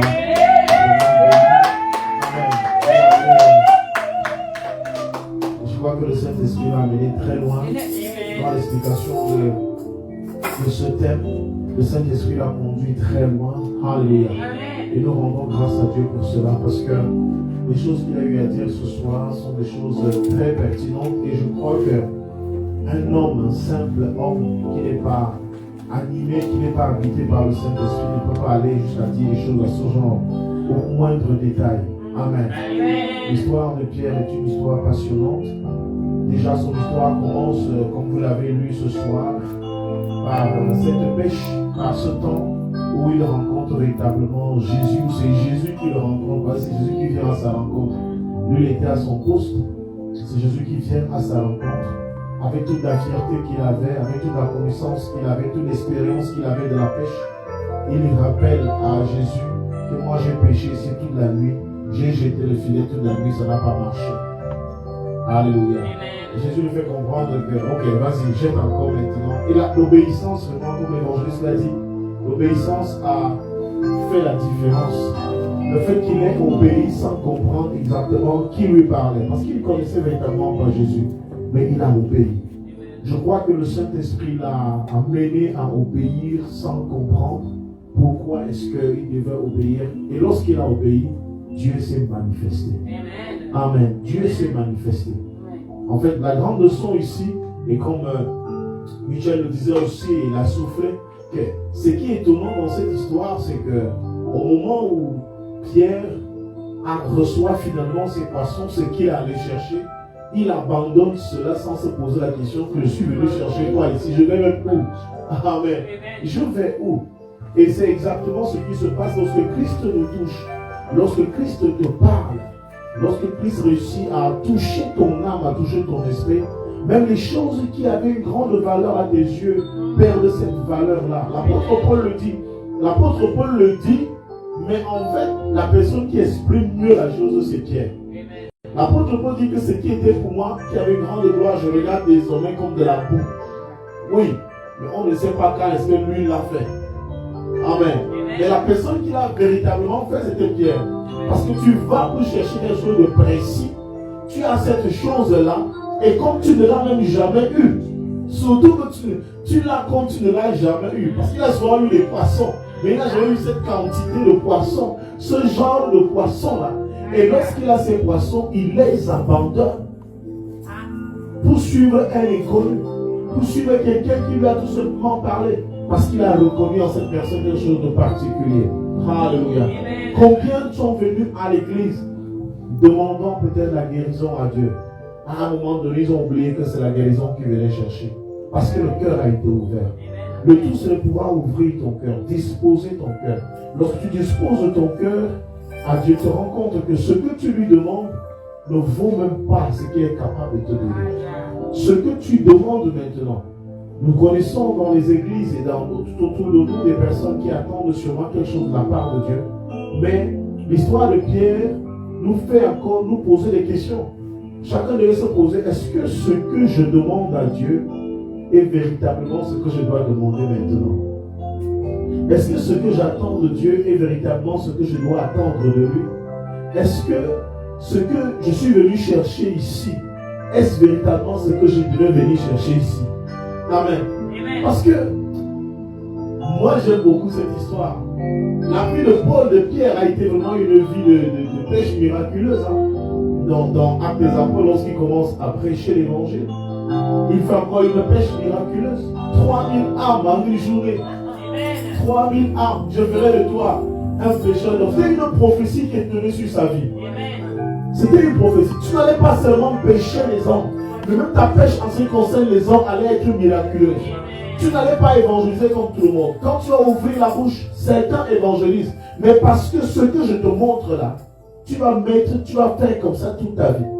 Alléluia. Pierre devient celui qui pêche le plus grand nombre d'hommes en un coup. Amen. Et c'est encore à lui qu'on laisse les clés de l'église. Waouh. C'est toujours la pêche miraculeuse. C'est-à-dire que tu vas passer ton temps à pêcher. Chers frères et sœurs, moi j'ai vraiment été béni ce soir. J'ai été béni. Pour un baptême de feu, tu as réussi quelque chose à... Alléluia. Et c'est la première fois qu'il prêche véritablement ici. C'est la première fois qu'il prenne la parole afin de pouvoir enseigner. Il mérite d'être encouragé. Si tu as besoin, si tu es vraiment que tu aies donné ce message-là, que tu sois passé par un certain nombre d'exemples. Quand tu nous as parlé des spaghettis, lorsque le péché devient les spaghettis, je dis waouh. C'est vrai. C'est vrai. Lorsqu'on commence à vivre avec le péché, on pense à nous dire rien. Vous savez, mon père m'avait dit une chose. Quand j'étais tout petit, il nous disait tout le temps, ce que vous me faites là, on vous le fera un jour. Je lui ai dit, comment tu peux être des choses comme ça? C'était comme une bonne malédiction, mais je comprenais qu'il souffrait parce que on ne l'écoutait pas. On ne l'écoutait presque pas. À un moment donné, il nous dit, allez faire ceci, nous on fait le contraire. Il dit, ce que vous faites là, un jour vos enfants vont vous faire ça. Et c'est vrai. Parce qu'à un moment donné, il y a des gens qui ne dirigent même pas une personne. Tu ne gères même pas une personne, mais tu critiques quelqu'un qui gère 1000 personnes. Tu ne gères même pas, tu n'as même pas encore d'enfant, mais tu méprises ou alors tu critiques le travail de quelqu'un qui a plus de 500 hommes à diriger.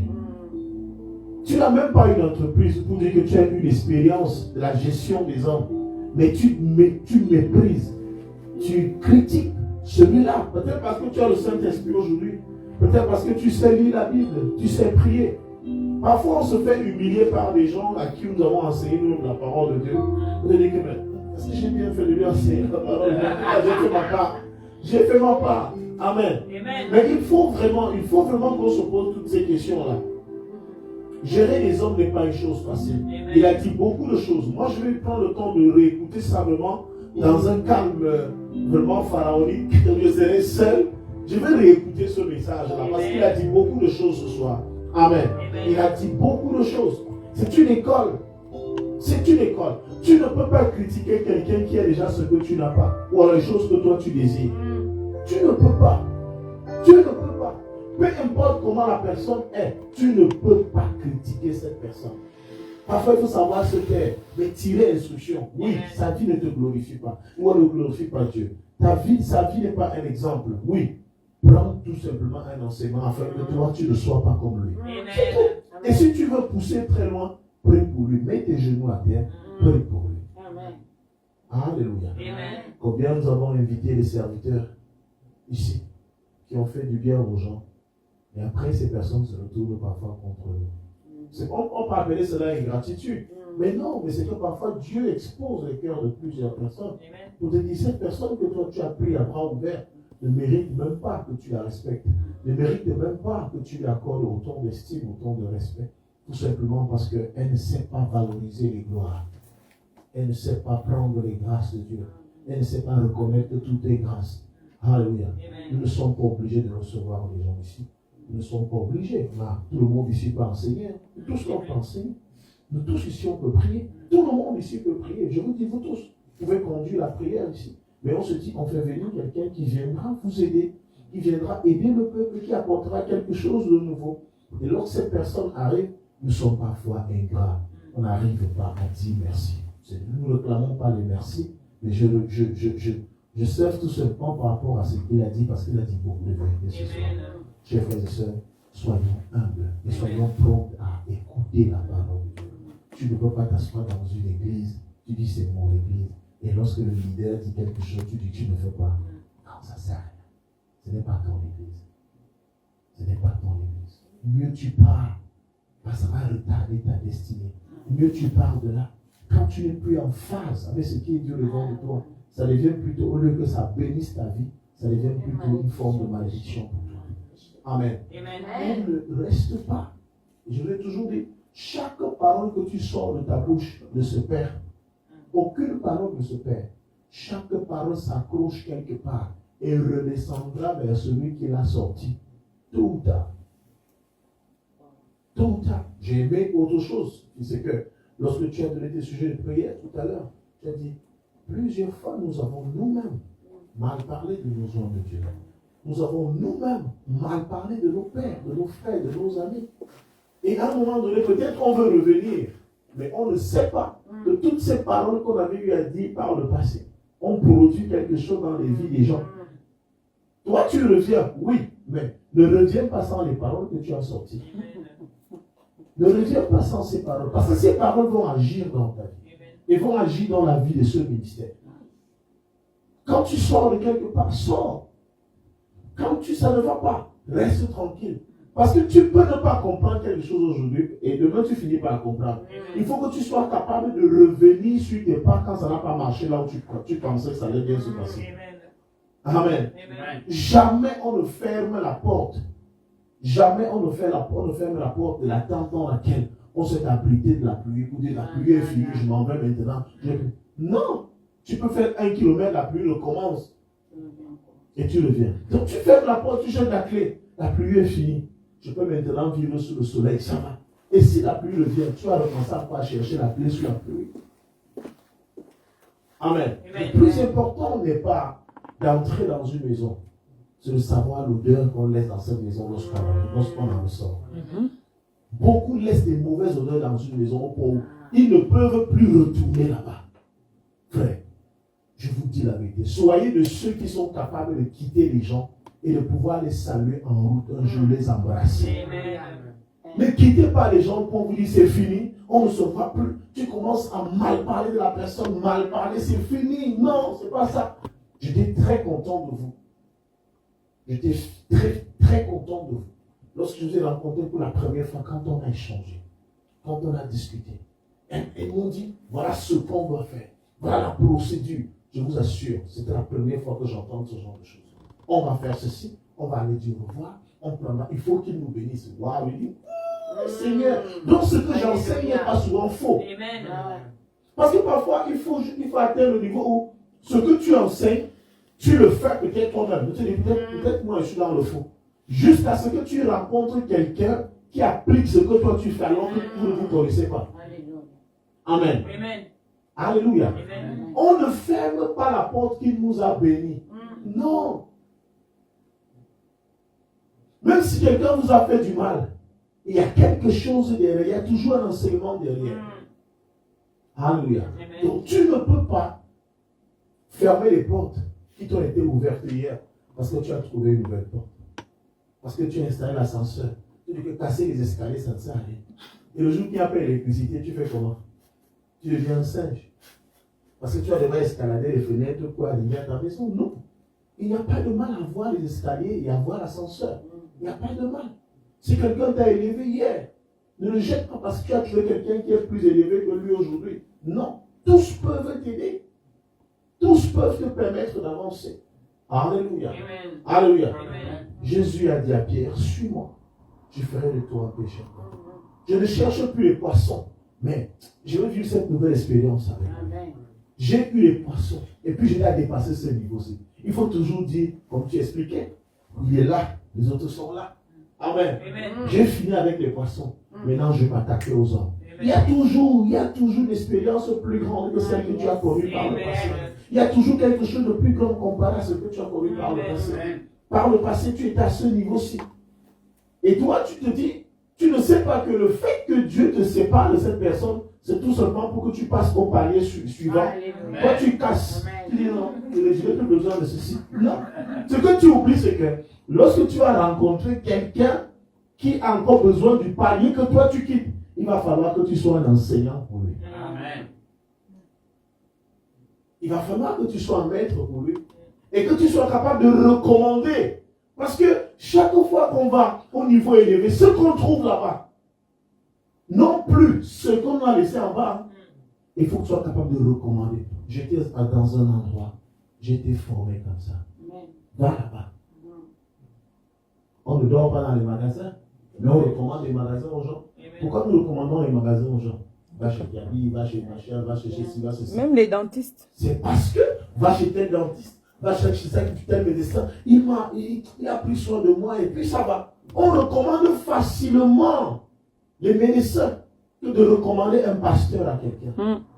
Pourquoi? Parce qu'on a fini de gâter son nom, gâter. Faut pas, quand tu es arrivé là-bas, on te pose la question, qui t'a envoyé? Je te dis que c'est le frère tel qui m'a envoyé. Le frère qui nous vilipende sur les réseaux sociaux là. Non. Non, il ne faut pas détruire vos relations. Jamais.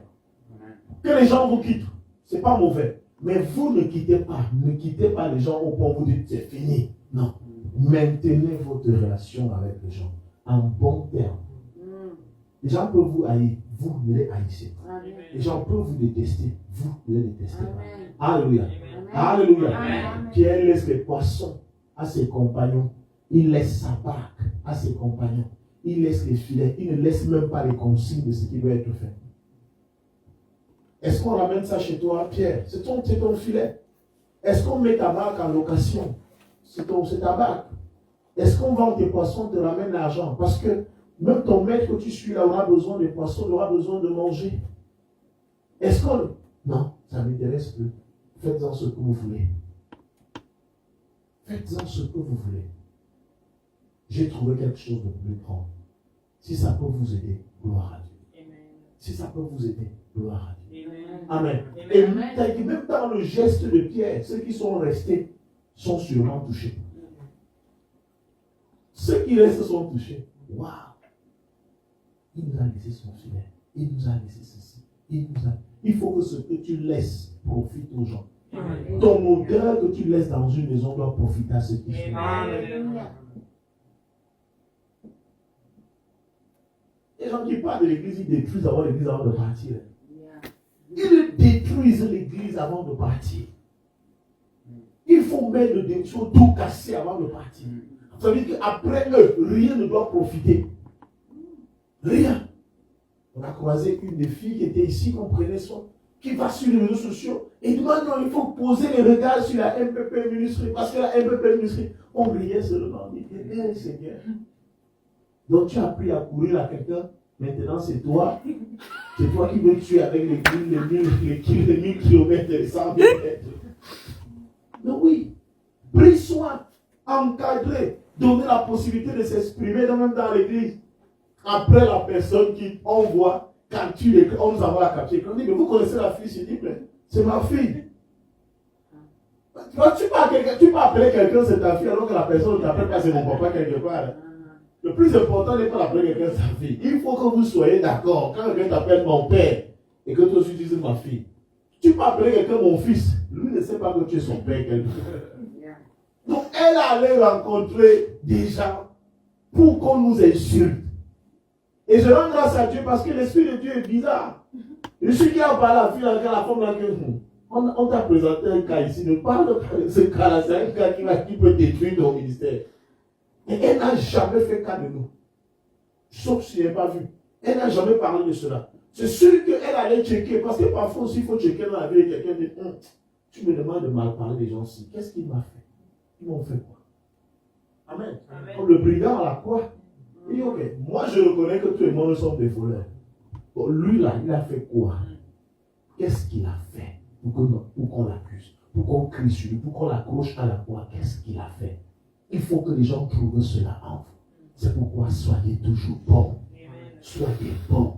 Séparez-vous en paix. Soyez obéissants. Quand un enseignement passe comme celui-ci, soyez tout simplement obéissants. Amen. Quittez les choses qui ne sont pas bonnes. Abandonnez-vous entre les mains du Seigneur. Il y a une meilleure vie que celle que vous voyez. Amen. Ton cerveau est tellement limité. Tu ne peux pas faire confiance à ton cerveau et ne pas faire confiance à celui qui a créé le cerveau. Dieu voit plus loin que tes yeux. Dieu connaît plus grand que tes yeux. Dieu connaît ce que tu es capable de porter. Et il connaît ce qu'il peut te donner pour que tu ailles loin. Pourquoi ne pas lui faire confiance? Amen. Amen. Donc que Dieu te bénisse encore. Vraiment. Je suis très content. Et je crois que si tu continues comme ça là, je pourrais me reposer souvent longtemps. Je pourrais me reposer souvent longtemps. C'est bien. Alléluia. Nous allons tendre nos mains, nous allons le bénir et faire plus. Bien. Nous allons prier. Nous allons tendre nos mains, nous allons prier pour lui. Alléluia. C'est un fils obéissant et c'est celui que je gronde le plus dans cette maison. Enfin, quand je gronde, il pleure. Il pleure. Et quand j'entends comment lui me donne des témoignages, je dis, ça commence. Ça commence à venir. C'est pas fini, je vais encore gronder. Il va devenir meilleur que ça. Amen. Amen. C'est ça, un fils fait la joie de son père. Amen. Un fils fait la joie de son père. Amen. Et ma prière, c'est que toute personne qui est sous mon aile, que vous soyez capables d'être des hommes vraiment et des femmes indépendantes spirituellement. Que vous ne dépendiez pas de moi, mais quand vous dépendez du Saint-Esprit, que Dieu vous utilise, chacun de vous, selon le couloir où il a voulu que vous puissiez être. Alléluia. Acceptez la formation. Acceptez. Ça vous donnera des couronnes plus tard. Les gens vont vous honorer à cause de la formation. Même si c'est dur aujourd'hui, traversez, supportez. Même ça vous coûte de quitter certaines choses, quitter ces choses-là afin d'être obéissant. Nous prions. Père, béni sois-tu pour la vie de ton Fils éternel. Seigneur, c'est un honneur pour moi, et Dieu puissant, Seigneur, ce soir, de pouvoir élever ma main sur lui, et Dieu puissant, Seigneur, afin de le bénir une fois de plus. Père, tu as commencé une œuvre merveilleuse. Tu as commencé, oh mon Dieu et mon roi, et Dieu puissant, Seigneur, quelque chose qui dépasse l'entendement des hommes. Il enseigne, oh mon Dieu, mon roi, ce soir, tel que tu l'as voulu. Papa, nous prions, oh Dieu puissant, Seigneur, que tu viennes l'inonder. Nous prions, oh mon Dieu, mon roi, que tu viennes continuer à déverser sur lui et que tu puisses, Seigneur, Seigneur, cette onction qui fera de lui un homme qui dit les choses selon ton cœur, qui dit les choses selon ta pensée. Père, qu'il n'enseigne pas, oh mon Dieu, mon roi, ce qui vient des hommes, mais que ce soit des paroles qui viennent de l'Esprit. Mon Dieu et mon Père, ce soir, en tant que son Père spirituel, Seigneur, je le bénis. Je déclare que tu ailles encore plus loin. Que tu ailles encore en profondeur. Que le Saint-Esprit te donne des choses qu'il ne m'a jamais communiquées. Qu'il t'amène là où je ne suis jamais parti. Qu'il fasse de toi les choses qu'il n'a jamais faites avec moi. Qu'il fasse que tu sois élevé là où je n'ai jamais, là où j'ai été rabaissé. Là où j'ai été humilié, que tu sois honoré. Je prie que Dieu te donne tout ce que ton cœur désire. Et que son Saint-Esprit guide les pensées de ton cœur. Que tu sois rempli, que tout ce qui pouvait être un obstacle à ton épanouissement spirituel soit ôté de ta vie au nom puissant de Jésus. Amen. Je proclame et je déclare que tu seras une bouche honorée. Amen. Tu seras une bouche honorée dans cette nation et partout où tu partiras. Tu parleras de la part du Seigneur et les gens se poseront des questions où est-ce que tu as été formé. Parce que ce n'est pas moi qui te forme, mais c'est le Saint-Esprit qui te forme. Ce n'est pas moi qui te bâtis, mais c'est d'en haut que tu es bâti. Ce n'est pas moi qui t'arrose, mais c'est les eaux d'en haut qui t'arrosent. Au nom puissant de Jésus. Que Dieu affermisse tes pas, qu'il affermisse ton langage, qu'il affermisse les dons en toi. Afin que lorsque tu ouvres la bouche, non seulement que les cœurs soient touchés, mais que les corps soient aussi transformés. Que les malades guérissent au nom puissant de Jésus. Je déclare que tu es béni à jamais. Au nom de Jésus-Christ, va avec cette force, prêche l'évangile, enseigne, libère les captifs. Que mon Dieu se manifeste chaque fois que tu ouvres la bouche. Au nom de Jésus-Christ. Amen. Tu es béni.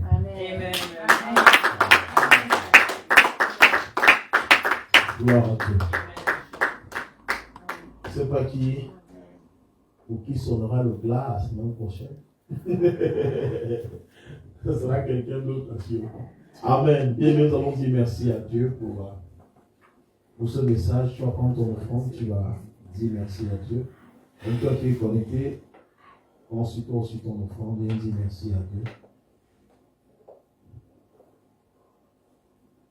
Pendant que nous prenons notre offrande, je tiens seulement à rappeler que les femmes se rassemblent ce samedi ici à partir de 14h pour la rentrée de l'association des femmes.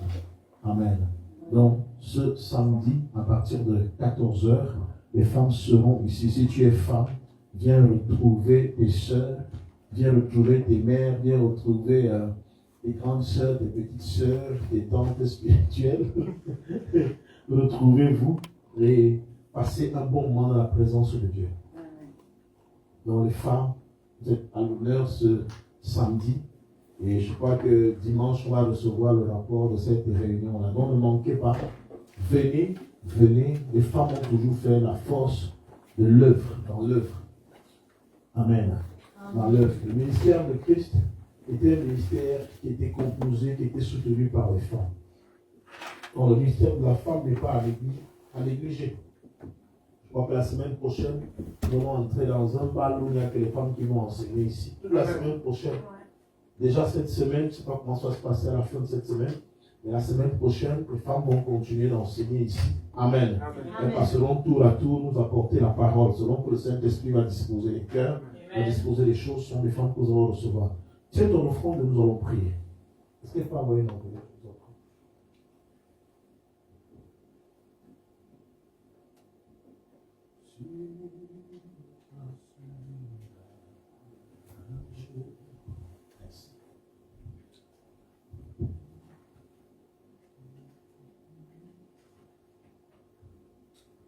Seigneur, merci pour cette parole qui est sortie ce soir.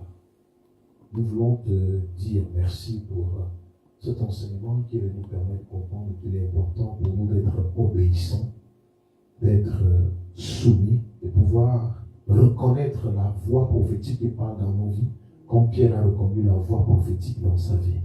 Il a obéi et du puissant Seigneur et le miracle s'est produit. Seigneur, il a compris, oh mon Dieu, mon roi, que tu pouvais faire encore de grandes choses dans ta vie, dans sa vie. Ainsi, il t'a suivi sans se poser la moindre question. Il ne s'est pas inquiété de son filet. Il ne s'est pas inquiété de sa barque. Il ne s'est même pas inquiété de son activité. Il ne s'est pas inquiété des poissons qu'il avait tirés de cette activité-là. Éternel Dieu puissant, il t'a suivi. Notre Dieu, notre roi, nous sommes encore retenus par nos filets. Nous sommes retenus par nos barques. Nous sommes retenus, oh mon Dieu, mon roi, par les poissons que nous cherchons. Seigneur, nous t'en supplions que nos regards, nos cœurs, Seigneur, soient détachés de ces choses, afin que nous puissions voir les hommes, que nous puissions voir plus grand, que nous puissions voir Christ qui nous appelle à marcher avec lui, que nous puissions voir Christ qui nous appelle à participer et à bâtir avec lui. Seigneur, nous voulons bâtir avec toi. Nous voulons conjuguer avec toi. Nous voulons marcher avec toi. Père éternel Dieu puissant, Seigneur, que tout ce qui retient notre âme, notre corps et notre esprit, Seigneur, en dehors de toi, mon Père, nous libère totalement au nom puissant de Jésus. Seigneur, alors que nous venons ce soir, éternel Dieu puissant, Seigneur, te dire merci. Reçois ces offrandes, que ceci serve à l'avancement de ton œuvre. Et que ceci nous permette, oh mon Dieu, mon roi, d'avoir un cas dans lequel tes enfants que nous sommes, nous rassemblons afin de pouvoir te rendre culte. Bénis chaque main levée ici ce soir. Bénis ce qui est donné, éternel Dieu puissant, sanctifie et purifie cela.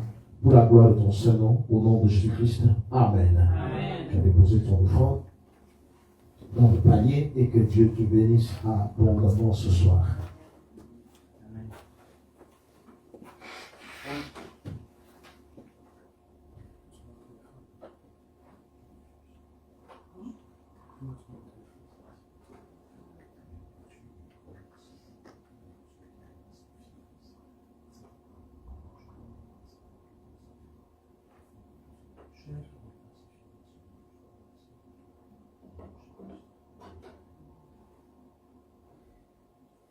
Amen. Amen. Bénissons tous ceux qui étaient connectés, que Dieu vous bénisse abondamment et à très bientôt. Chers frères et sœurs, nous allons clôturer.